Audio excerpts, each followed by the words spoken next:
Hi everyone. तो इस video में कवर करने वाले हैं कंप्लीट प्रीलिम्स का जो सिलेबस है इसको डिकोड करना। ठीक है, क्योंकि अल्टीमेटली हमें पढ़ना क्या है, ये गाइडेंस कहाँ से मिलेगा, सिलेबस से मिलेगा। क्योंकि सबको पता है एक तो सिलेबस बहुत बड़ा है, ठीक है, और प्लस उसको कवर करने में भी टाइम लगता है। लेकिन अगर स्ट्रिक्ट होकर सिलेबस को अगर कवर करे, सिलेबस वाइज कवर करे, तो जितना भी जो टाइम हमें एक्सपेंसिव लग जाते हैं या फिर टाइम जो है बहुत ज़्यादा लगते हैं, वो टाइम यहाँ पर रिड्यूस हो जाएगा। तो अल्टीमेटली पूरा प्रीलिम्स का जो सिलेबस है उसको डिकोड करने वाले हैं। यहाँ से एक पूरा एक राइट वे, एक राइट डायरेक्शन यहाँ पे पता चल जाएगा कि अल्टीमेटली एक्चुअल में हमें पढ़ना क्या है, कैसे पढ़ना है, क्या पढ़ना है, हर एक चीज के बारे में यहाँ पे डिस्कस करेंगे। ठीक है, तो अल्टीमेटली जब इसको कवर करते हैं तो सबसे पहले देखो जो प्रीलिम्स एग्जाम होता है, ये जो प्रीलिम्स एग्जाम है ये इसका भी दो पार्ट होते हैं। थोड़ा स्ट्रक्चर समझ लेते हैं, फिर आगे तो कवर करेंगे ही करेंगे। इसमें दो पार्ट होते हैं टोटल। पहला जो पार्ट होता है, इस जो फर्स्ट पार्ट में जीएस पेपर 1 का एग्जाम देना पड़ता है जो कि पूरे जीके वाले होते हैं, और सेकेंड होता है सी सेट। अब ये जो जीएस पेपर है ना, यही सबसे ज्यादा इंपॉर्टेंट है। और ये वाला जो सी सेट पेपर है ये तो क्वालिफाई है, लेकिन क्वालिफाई है तो इसका मतलब ये नहीं करना है कि इसको हल्के में ले रहे हो, ऐसा नहीं। डोंट नेग्लेक्ट लाइक दिस, क्योंकि क्वालिफाई करना है। लेकिन कई स्टूडेंट ऐसे होते हैं जिसका जीएस में मार्क्स बहुत ज़्यादा है लेकिन सी सेट की वजह से क्वालिफाई नहीं कर पाए। इसके लिए जो सी सेट है, तो सी सेट के एटलीस्ट जो है हमें 33% चाहिए होते हैं, रफली 66 मार्क्स यहाँ पे चाहिए होते हैं। ठीक है, 80 क्वेश्चन दिए जाते हैं और 80 क्वेश्चन को सॉल्व करने के लिए जो है हमें, है ना, 80 क्वेश्चन को सॉल्व करने के लिए 2 आवर्स का टाइम देते हैं, है ना। ठीक है, टोटल मार्क्स यहाँ पे 200 का होता है। जीएस पेपर 1 में भी वही सेम लॉजिक लगता है कि यहाँ पे जो है 100 एमसीक्यू क्वेश्चन दिए रहेंगे, 200 यहाँ पे जो है मार्क्स रहेगा, और इसे सॉल्व करने के लिए 2 आवर्स का टाइम दिए जाएंगे। तो प्रीलिम्स में स्पेशली दो ही टॉपिक हैं, एक पहला टॉपिक जीएस पेपर 1 का है, सेकेंड जो है जीएस पेपर 2 का है। अब देखो जीएस पेपर 2 एक्चुअल में सी सेट के बारे में बता रहा हूँ। दोनों का हम लोग यहाँ पे सिलेबस तो डिस्कस करेंगे, लेकिन ध्यान रखना जो सी सेट वाले पोर्शन है ना, अभी चाहे 2025 का पीवाईक्यू देख लो, है ना, 2024 का जो है क्वेश्चन देख लो, तो थोड़ा सी टफनेस की तरफ जा रहे हैं। जो सी सेट का क्वेश्चन यहाँ पे बन रहे हैं, लेंदी बन रहे हैं, तो इसका सिलेबस यहाँ पे डिस्कस करेंगे। लेकिन क्या इसका जो है स्मार्ट स्ट्रेटजी होना चाहिए, यूट्यूब चैनल में ऑलरेडी अपलोडेड है, तो एक बार सर्च करना, वहां से मिल जाएगा। ठीक है, कैसे क्या स्ट्रेटजी होना चाहिए, तो ये सी सेट का यहाँ से पता चल जाएगा, है ना। लिंक भी मैं डिस्क्रिप्शन में दे दूंगा, तो वहां से एक बार चेकआउट कर लेना। तो सबसे पहले स्टार्ट करेंगे जीएस पेपर 1 का जो है सिलेबस के साथ, फिर जीएस पेपर 2 के सिलेबस की तरफ आगे बढ़ेंगे। जीएस पेपर 1, ठीक है, प्रीलिम्स का जो जीएस पेपर 1 है, अब ये जीएस पेपर 1 में टोटल यही टॉपिक्स हैं जिससे बार बार क्वेश्चन बन रहे हैं। अगर यही टॉपिक्स में भी अगर कमांड हो जाए तो बहुत हद तक जो है पूरा प्रीलिम्स यहाँ पे क्वालिफाई हो जाएगा। बस हमें अंडरस्टैंड करना है कि नेचर कैसा है यूपीएससी का, क्योंकि ये वनडे एग्जाम नहीं है, ध्यान रखना। यूपीएससी वनडे है ना, UPSC is not a one day exam like other, like SSC और अदर थिंग्स, जिसमें से जो फैक्चुअल क्वेश्चन पूछ ले रहे हैं, टिक लगा के आगे बढ़ रहे हैं, ऐसा नहीं। ये थोड़ा सा कॉन्सेप्चुअल है, एनालिटिकल क्वेश्चन आते हैं यहाँ पे। तो रफली यही कुछ टॉपिक है जिससे बार बार क्वेश्चन आ रहे हैं, जैसे कि इन्वायरमेंट हो गया, हिस्ट्री है, ज्योग्राफी हो गया, इकोनॉमिक्स है, साइंस एंड टेक्नोलॉजी है, पॉलिटी और करंट अफेयर्स। कुछ सेट ऑफ इतने ही सब्जेक्ट्स हैं, और इतने ही सब्जेक्ट को अगर कवर करके जाते हो तो चांसेस बढ़ जाते हैं कि अच्छे तरीके से यहाँ पे क्वालिफाई हो जाओ। और ध्यान रखना यहाँ पे कोई वेटेज का मामला मत देखना, स्पेशली प्रीलिम्स में बताऊं, क्योंकि हर एक क्वेश्चन और हर एक सब्जेक्ट को यहाँ पे देखोगे तो रफली इक्वल वेटेज रख रहे हैं। ठीक है, ऐसा होता है ना कि इन्वायरमेंट में ज्यादा आ रहे हैं, हिस्ट्री में नहीं पूछे जा रहे, तो हिस्ट्री को छोड़ देते हैं। लेकिन क्या पता यूपीएससी का कि अगर हिस्ट्री से प्रीवियस ईयर में कम क्वेश्चन पूछे हैं, अब बढ़ा दे क्वेश्चन का ही वेटेज यहाँ पे बढ़ा दे हिस्ट्री का। तो ये बस गलती मत करना, ये मिस्टेक नहीं होना चाहिए। चाहे 27 का प्रिपरेशन कर रहे हो, 28 हो, चाहे 29 हो, ये मिस्टेक नहीं करना है। प्रॉपर प्लानिंग के साथ जाना है हर एक सब्जेक्ट। और यही कुछ सेट ऑफ सब्जेक्ट है जो कि प्रीलिम्स में भी आते हैं और मेंस में भी आते हैं, तो क्यों नेग्लेक्ट करना, है ना। इसको नेग्लेक्ट करते हुए नहीं जाना, इतना ही सब्जेक्ट कवर करोगे। कोई क्वेश्चंस कम आ रहे हैं, कोई ज्यादा आ रहे हैं, ये यूपीएससी के माइंडसेट पे डिपेंड करता है। प्रीवियस में अगर वेटेज कम किए हैं तो नेक्स्ट ईयर वेटेज बढ़ा भी सकते हैं, ऐसा भी होता है। ठीक है, तो ये देख लो, जैसे कि इन्वायरमेंट में 10 क्वेश्चन पूछे गए हैं 25 में, 24 में 15 क्वेश्चन आए हैं, 23 में 12 क्वेश्चन आए हैं, है ना। देखो 22 में तो डायरेक्टली 22 क्वेश्चन में चले गए। तो ये थोड़ा सा बस माइंड में रखोगे। बाकी ये रहा एज इट इज जो यहाँ पे कॉपी पेस्ट किए, बाकी पूरा पीपीटी के फॉर्मेट में तो रखा ही हुआ है, इसको डिस्कस करेंगे। ये जो सिलेबस है टोटल यहाँ पे 7 चैप्टर्स में, मतलब 7 पॉइंट में दिए गए हैं यूपीएससी के द्वारा, जिसमें से जो फर्स्ट टॉपिक है उसमें नेशनल और इंटरनेशनल का जो करंट इंपॉर्टेंस है, अभी डिस्कस कर रहे हैं जीएस पेपर 1 का, है ना, या पेपर 1 बोलो या फिर जीएस पेपर 1 बोलो। तो जो पेपर 1 है इसमें से टोटल यहाँ पे 7 टॉपिक्स दिए गए हैं पूरे सिलेबस में। पहला जो टॉपिक है इसमें से करंट अफेयर्स पूछे जाएंगे नेशनल और इंटरनेशनल का, इसको डिकोड करेंगे कि कहाँ से एक्चुअल में क्वेश्चन आते हैं करंट अफेयर्स में। History of India and India national movement हो गया। फिर इंडिया एंड वर्ल्ड ज्योग्राफी, जिसमें से फिजिकल आएगा, सोसाइटल आएंगे, इकोनॉमिक ज्योग्राफी भी पूछे जाएंगे इंडिया का एज वेल एज वर्ल्ड का। फिर India polity and governance, constitution, political system, Panchayati Raj, उसी के साथ पब्लिक पॉलिसी हो गया, राइट, फिर इश्यूज हो गए, यहाँ से क्वेश्चन आएगा। फिर इकोनॉमिक एंड सोशल डेवलपमेंट हो गया, सस्टेनेबल डेवलपमेंट हो गया, पोवर्टी है, इंक्लूजन हो गया, डेमोग्राफिक हो गए, यहाँ से पूछे जाएंगे। इसको तो जस्ट ओवरव्यू दे रहा हूँ ना, डिटेल में भी है, आगे रखा हुआ है, उसको कवर करेंगे। जनरल इशू जैसे कि इन्वायरमेंट इकोनॉमी हो गया, उसके साथ बायोडाइवर्सिटी हो गया, क्लाइमेट चेंज हो गया। फिर जनरल साइंस से क्वेश्चन पूछे जाएंगे। तो ओवरऑल यहाँ पे टोटल यहाँ पे 7 लाइन में यहाँ पे सिलेबस को पुट आउट किए गए हैं, सिलेबस को दिए गए हैं, जिसमें से जो फर्स्ट लाइन है current event of national and international importance, यहाँ से अगर क्वेश्चन बन रहे हैं तो ध्यान रखना, न केवल यहाँ से जितना भी क्वेश्चंस आ रहे हैं मोस्टली कॉन्सेप्चुअल आते हैं, कॉन्सेप्चुअल के साथ फैक्चुअल्स भी आते हैं, ध्यान रखोगे। यूपीएससी ऐसा एग्जाम है, न केवल ये कॉन्सेप्चुअल पूछते हैं, न केवल ये फैक्चुअल पूछते हैं, दोनों को एमलगेट करते हैं। और इसका नेचर कैसे है पता है, पहला स्टेटमेंट दे दिएंगे पूरा कॉन्सेप्चुअल, सेकेंड स्टेटमेंट दे दिएंगे एनालिटिकल, थर्ड स्टेटमेंट को दे सकते हैं फैक्चुअल। ये देखने को मिला है, और प्रीवियस ईयर चाहे जो लेटेस्ट है 2025 का, ये वाला भी पेपर को देखोगे, अगर डीप एनालिसिस करोगे तो ये पता चलेगा, है ना, रैंडमली देखोगे तो नहीं, अगर डीप एनालिसिस करोगे तो पता चलेगा। तो उसी के अकॉर्डिंग हम यहाँ पे प्रिपरेशन करना, इसीलिए तो जो सिलेबस है इसको प्रॉपर डिटेल के साथ डिकोड कर रहे हैं।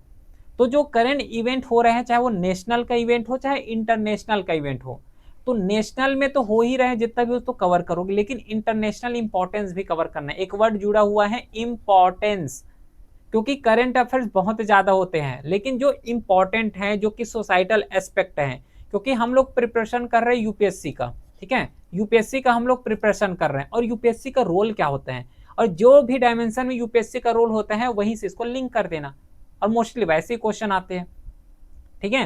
तो नेशनल इवेंट्स हो गया, उसी के साथ इंटरनेशनल इवेंट्स हो गया, जैसे कि नेशनल इवेंट क्या क्या, कोई स्कीम्स ला दिए, कोई स्पोर्ट्स से रिलेटेड हो गया, गवर्नमेंट का कोई स्कीम्स ला लिए गए हैं, ठीक है। फिर रिपोर्ट, चाहे वो वर्ल्ड बैंक के द्वारा रिपोर्ट जो है रिलीज किए जाए, या फिर आईएमएफ के द्वारा रिपोर्ट कोई इशू किए जा रहे हैं, तो जो भी इंटरनेशनल एरेना में जो रिपोर्ट इशू करते हैं, चाहे वर्ल्ड बैंक हो, चाहे आईएमएफ हो, चाहे यूनेस्को के द्वारा कोई रिपोर्ट आ रहे हैं, तो ये सब पता होना चाहिए।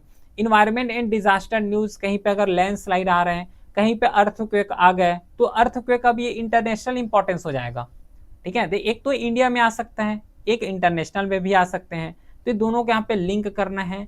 प्लस साइंस टेक, अगर कोई अपडेट्स मिल रहे हैं, कोई न्यू स्पीसीज का अगर ओरिजिनेट हो रहा है, तो ये पहला टॉपिक है जहां से क्वेश्चन आते हैं। और इन्हीं टॉपिक बस को अगर कवर करके जाओगे तो बहुत ज़्यादा चांसेस है कि एग्जाम क्वालिफाई हो जाते हैं, क्योंकि मोस्टली जो क्वेश्चन पूछे जा रहे हैं कुछ इसी सेट ऑफ रूल से क्वेश्चन बन रहे हैं। सेकेंड जो लाइन यहाँ पे दिए गए हैं सिलेबस में, वो है history of India and Indian national movement. ध्यान दो, हिस्ट्री ऑफ इंडिया, इसका भी 3 पार्ट होते हैं, है ना। पहला पार्ट है एंशिएंट हिस्ट्री, यहाँ से क्वेश्चन आता है। सेकेंड पार्ट है मिडिवल हिस्ट्री, ठीक है। फिर जो थर्ड पार्ट आते हैं जिसे हम लोग बोलते हैं कौन सा, मॉडर्न हिस्ट्री। और अगर एक पार्ट अगर ले लिया जाए तो इसको बोलते हैं वर्ल्ड हिस्ट्री। लेकिन वर्ल्ड हिस्ट्री को अगर ऑप्शनल लियो, हिस्ट्री एज ऑप्शनल, तब तो कवर करना पड़ेगा, पढ़ोगे, ठीक है। लेकिन अगर स्पेशली मैं प्रीलिम्स पॉइंट ऑफ व्यू से बताऊं तो इसको नेग्लेक्ट कर सकते हो प्रीलिम्स के पॉइंट ऑफ व्यू से, लेकिन वर्ल्ड हिस्ट्री मेंस में भी आते हैं, ध्यान रखना। तो ऐसा भी कर सकते हो कि प्रीलिम्स और मेंस दोनों के लिए एक साथ प्रिपेयर कर सकते हो, ये अच्छा तरीका है। इसमें से एंशिएंट हिस्ट्री का अगर बात करें तो प्री हिस्ट्री कल्चर हो गया, इंडस वैली सिविलाइजेशन हो गया, वैदिक एज हो गया, महाजनपद है, जैनिज्म बुद्धिज्म हो गया, क्या किसका फिलोसॉफी है ना। फिर मौर्यन डायनेस्टी हो गया, गुप्ता डायनेस्टी हो गए, फिर पोस्ट मौर्यन में जैसे कि सतवाहना है, संगम एज हो गया, इंडो ग्रीक हो गया, literature, science and technology, art and architecture in ancient India, तो ये सब पता होना चाहिए अपने को। मिडाइवल हिस्ट्री का अगर बात करें तो जो मेजर डायनेस्टी आए हैं जैसे कि दिल्ली सल्तनत हो गया, मुगल इंपरर हो गया, है ना, social economic and cultural life हो गया, इसके बारे में हमें थोड़ा पता होना चाहिए। भक्ति एंड सूफी मूवमेंट है, रीजनल किंगडम कौन कौन से रहे हैं ये हमें पता होना चाहिए। रीजनल किंगडम के बारे में भी कई बार क्वेश्चन आ चुके हैं। उसके बाद advent of Europe, socio cultural changes किस तरीके से किए गए हैं, ये सब मिडिएवल हिस्ट्री का पार्ट है। इसके बाद आता है modern history and national movement, इसमें से किस तरीके से यूरोपियन का एडवेंट हुए हैं।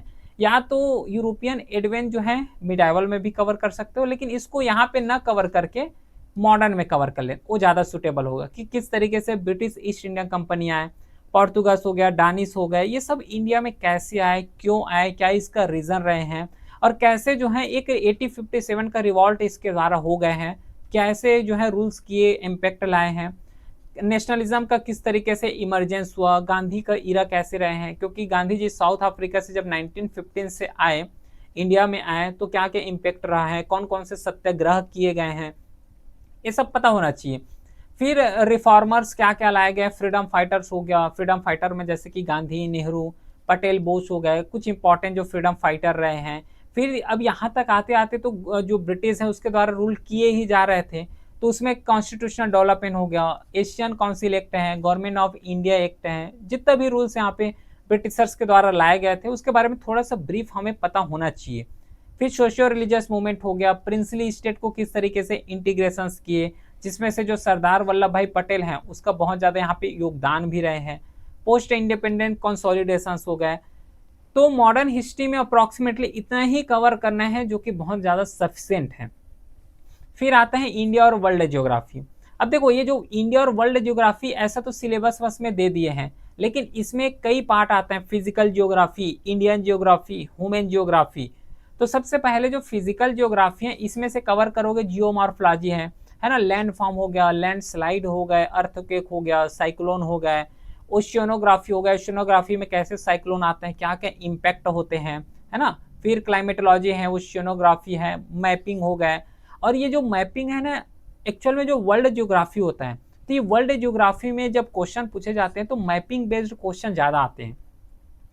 ये पॉइंट को बहुत ज़्यादा जरूरी है जानना, क्योंकि वर्ल्ड ज्योग्राफी सिलेबस में दिए हुए हैं, पर्टिकुलरली मेंशन है। लेकिन अगर ट्रेंड देखोगे, जिस तरीके से यूपीएससी के द्वारा जो ट्रेंड चलाए जा रहे हैं, तो अगर मैपिंग से स्पेशली अगर क्वेश्चन आ रहे हैं तो वर्ल्ड ज्योग्राफी से ही क्वेश्चन बनने वाले हैं। फिर इंडियन ज्योग्राफी से भी आते हैं, लेकिन वर्ल्ड से ज़्यादा पूछते हैं।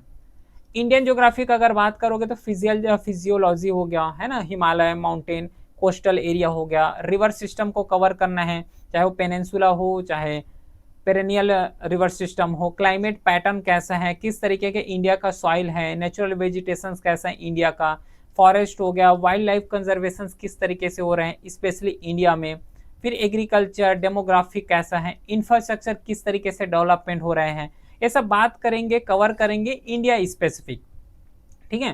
फिर एक आता है इकोनॉमिक ज्योग्राफी। अब ये इकोनॉमिक ज्योग्राफी में जितना भी इकोनॉमिक वाले जो टर्म होते हैं, जैसे कि इंडस्ट्रियल लोकेशन हो गया, इकोनॉमिक एक्टिविटी है, इकोनॉमिक इंफ्रास्ट्रक्चर डेवलपमेंट किए जा रहे हैं, किस तरीके से रीजनल डेवलपमेंट, किस तरीके से रीजनल डेवलपमेंट हो रहा है, उसके साथ डिस्पैरिटी देखने को मिल रहे हैं, पॉपुलेशन कैसा है, सोर्स इशू कौन कौन से हैं। फिर वर्ल्ड ज्योग्राफी में जो कंटिनेंट हो गया, मेजर लैंड फॉर्म्स हो गए, क्लाइमेट टाइप, है ना, उसके साथ वर्ल्ड एग्रो रीजन हो गए, मेजर रिवर हो गया वर्ल्ड का, ये सब मैपिंग का ही पार्ट है एक्चुअल में। जब कवर करेंगे तो जो वर्ल्ड ज्योग्राफी एक्चुअली ये मैपिंग का ही पार्ट है और यहीं से मोस्टली क्वेश्चन आते हैं। फिर आएगा इंडियन पॉलिटी और गवर्नेंस। अब ये जो इंडियन पॉलिटी और गवर्नेंस है, सबसे पहले जो हिस्टोरिकल बैकग्राउंड है ये कवर करना है, कैसे कॉन्स्टिट्यूशन का डेवलपमेंट हुआ, किस तरीके से जो है फंडामेंटल राइट आए, क्या क्या इससे रिलेटेड जजमेंट है ना, सुप्रीम कोर्ट के द्वारा जो इंपॉर्टेंट जजमेंट दिए गए हैं, कौन कौन से डायरेक्टिव प्रिंसिपल हैं ये पता होना चाहिए, प्लस स्ट्रक्चर कैसा है गवर्नमेंट का, लोकल गवर्नमेंट हो गया, कॉन्स्टिट्यूशनल बॉडीज हो गए, नॉन कॉन्स्टिट्यूशनल बॉडीज हो गया, नीति आयोग हो गए, ये सब के बारे में, प्लस कंपोजिशंस कैसा है ना, मेजर पॉलिसीज लाए गए हैं गवर्नमेंट के द्वारा, तो कौन कौन से गवर्नमेंट के द्वारा मेजर पॉलिसी लाए गए हैं, इंपॉर्टेंट जजमेंट का बात हो गया, कमीशंस हो गया, उसका क्या क्या रिकमेंडेशन है जो कि यूजफुल हैं। प्लस जो करंट जो जितना भी गवर्नमेंट टॉपिक चलते रहते हैं, जैसे कि इलेक्टोरल रिफॉर्म है, एंटी डिफेक्शंस लॉ हो गया, कोऑपरेटिव फ्यूडलिज्म हो गया, ये सब करंट न्यूज है। ठीक है, तो ये वाला जो टॉपिक है ये तो करंट अफेयर्स में कवर हो ही जाएगा, इसमें कोई दिक्कत नहीं है। लेकिन जो पार्ट को हम लोग डिवाइड कर रहे हैं ना, तो इसके बारे में पता होना चाहिए एटलीस्ट। सेम जो इकोनॉमिक और सोशल डेवलपमेंट का अगर बात करें, जिसमें से जो जीडीपी हो गया, जीएनपी हो गया, एनएनपी हो गया, ये सब चीज का कॉन्सेप्ट हमें पता होना चाहिए। प्लानिंग्स हो गया, 5 ईयर प्लानिंग कर रहे हैं, सेक्टर्स हो गया, primary sector, secondary sector, tertiary sector हो गया, इंडिया इकोनॉमिक डेवलपमेंट हो गया, पोवर्टी एंड अनएम्प्लॉयमेंट हो गया, क्योंकि यहाँ से भी क्वेश्चन आ रहे हैं। सोशल इंक्लूजन एक्सक्लूजन कौन कौन से हैं, पॉपुलेशन डेमोग्राफिक किस तरीके से इम्पेक्ट कर रहे हैं, है ना, सस्टेनेबल डेवलपमेंट हो गया, सोसाइटल सेक्टर हो गए, कौन कौन से सोशल सेक्टर्स हो गए। तो ये सब बात जो है कवर करते हैं इकोनॉमिक एंड सोशल डेवलपमेंट में, और वही के रेस्पेक्ट से यहाँ से क्वेश्चन आते हैं। फिर नेक्स्ट आएगा environmental ecology, biodiversity and climate change. अब देखो यहाँ पे जब क्वेश्चंस को देखोगे तो सबसे पहले जो इकोलॉजी आएगा। अब ये इकोलॉजी में जितना भी टर्म्स है, जितना भी फिनोमेना हो गया, बायोडाइवर्सिटी के बारे में हमें पता होना चाहिए, क्लाइमेट चेंज हो गया, कैसे क्लाइमेट चेंज हो रहे हैं, क्या क्या इसका इम्पेक्ट हो सकता है, और क्या क्या इसका फ्यूचरिस्टिक जो है उसको कम किए जा सकते हैं।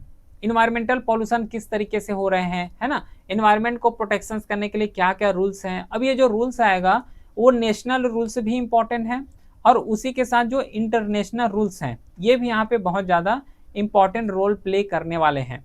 प्लस डिजास्टर मैनेजमेंट हो गया, और इससे रिलेटेड अगर कोई रेसेंट डेवलपमेंट हो रहा है, या फिर कोई रेसेंट जजमेंट आए हैं, या फिर गवर्नमेंट के द्वारा स्कीम्स लाए गए हैं, तो सब तो करंट अफेयर्स का टॉपिक है, उसमें कवर करेंगे ही करेंगे। नेक्स्ट आता है जनरल साइंस। अब देखो ये जो जनरल साइंस है ना, एक्चुअली इसमें कुछ नहीं करना है, लेकिन जो करंट अफेयर्स है बस इसको फॉलो करना है। जितना भी साइंस बेस्ड क्वेश्चन आ रहे हैं, अभी तो बहुत ही कम क्वेश्चन पूछते हैं जनरल साइंस से, और जो भी क्वेश्चन आ रहे हैं पूरा करंट ओरिएंटेड क्वेश्चन आ रहे हैं। तो इसके लिए सीधी सी बात है, जो करंट अफेयर्स है उसको फॉलो करना है। जिस तरीके से साइंस से रिलेटेड अगर क्वेश्चन आ रहे हैं तो उसी को बस यहाँ पे हमें फॉलो करना है, और कुछ करने की जरूरत नहीं है इसमें। ठीक है, तो आई होप ये समझ आ गया होगा कि पेपर 1 में केवल यही टॉपिक्स हैं, कुछ इंपॉर्टेंट चैप्टर्स हैं, कुछ इंपॉर्टेंट टॉपिक्स हैं जिसको कवर करने की जरूरत है। अब इंटर करते हैं सी सेट। अब ये जो सी सेट है ना, तो ये तो इस तरीके से क्वेश्चंस दिए गए हैं, लेकिन इसको जो है 3 पार्ट में हम लोग डिवाइड कर सकते हैं। ये जो सी सेट का पेपर है, एक जो पहला पार्ट आएगा जिसमें से रीजनिंग क्वेश्चन आते हैं, रीजनिंग पूछे जाते हैं। सेकेंड आएगा वो पूरा मैथ से टॉपिक होता है, और जो थर्ड आएगा वो पूरा कॉम्प्रीहेंशन है, कॉम्प्रीहेंशन। अब इसका पूरा डिटेल स्ट्रेटजी कैसे सॉल्व करना है, कैसे फॉलो करना है, क्या क्या प्लानिंग होना चाहिए, ये ऑलरेडी यूट्यूब में अपलोड है, इसके बारे में ऑलरेडी कवर कर चुके हैं, है ना, पूरा स्ट्रेटजी के साथ। लेकिन यहाँ पे 3 ही टॉपिक ये भी हम लोग डिस्कस किए कि कौन कौन से टॉपिक मोस्ट इंपॉर्टेंट है जिसको कवर करना है ना, वो सब डिस्कस किए हैं। तो इसमें सबसे पहले कॉम्प्रीहेंशन है। रफली यहाँ से हर साल जो है ऑन एन एवरेज 27 क्वेश्चन पूछे जा रहे हैं। अगर रीजनिंग और मैथ्स अगर वीक है, लेकिन अगर कॉम्प्रीहेंशन स्ट्रांग है, तो रीजनिंग और मैथ्स में जो इजी टॉपिक आते हैं उसको कवर कर लो, और कॉम्प्रीहेंशन को पूरा कवर कर लो, आराम से जो है सी सेट क्लियर हो जाएगा। ये पूरा स्ट्रेटजी डिस्कस किए हैं उस क्लास में, है ना, लिंक भी डिस्क्रिप्शन में दे दूंगा मैं। Interpersonal skill including communication skills हो गया, यहाँ से पूछते हैं। लॉजिकल एंड एनालिटिकल एबिलिटी हो गया, डिसीजन मेकिंग एंड सॉल्विंग हो गया, जनरल मेंटल एबिलिटी हो गया, बेसिक न्यूमरेसी जो मैथ्स आते हैं वो हैं। लेकिन टोटल 3 टाइप में ही बस डिवाइड करते हैं इसको, और यही क्वेश्चन पूछते हैं, रीजनिंग, मैथ्स और कॉम्प्रीहेंशन। इसका पूरा स्ट्रेटजी तो वीडियो अपलोडेड ही है, तो वहां से इसको कवर कर सकते हैं। तो ये तो हो गया पूरा कंप्लीट डिटेल के साथ यहाँ पे डिस्कस किए हैं पूरा सिलेबस को। ठीक है, इसी तरीके से मेंस को भी कवर करेंगे। फिर कोई भी क्वेरी हो तो व्हाट्सएप नंबर भी है, मैसेज कर सकते हो। टेलीग्राम चैनल में इसका PDF अपलोड हो जाएगा। ठीक है, फिर मिलते हैं नेक्स्ट क्लास में, तब तक के लिए thank you, have a great day.